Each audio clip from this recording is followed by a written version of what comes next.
Kozhikode medical college ആശുപത്രിയിൽ പ്രസവ ശസ്ത്രക്രിയ പിഴവിനെ തുടർന്ന് 7 വർഷത്തോളമായി ദുരിതമനുഭവിക്കുന്ന ഹർഷിന ഇന്ന് 5ാമത്തെ ശസ്ത്രക്രിയയ്ക്ക് വിധേയയാകും.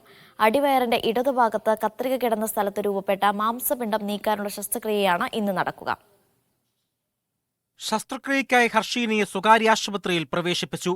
2017 നവംബർ 30-ന് മെഡിക്കൽ കോളേജ് മാതൃശിശു സംരക്ഷണ കേന്ദ്രത്തിൽ നടന്ന പ്രസവ ശസ്ത്രക്രിയയ്ക്കിടെയാണ് ഹർഷിനിയുടെ വയറ്റിൽ കത്രിക കുടുങ്ങിയത്.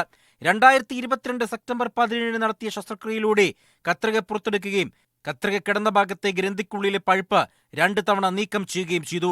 എന്നിട്ടും വേദന മാറാത്തതിനെ തുടർന്ന് നടത്തിയ പരിശോധനയിലാണ് ഇവിടെ മാംസപിണ്ഡം രൂപപ്പെട്ടതായി കണ്ടത്.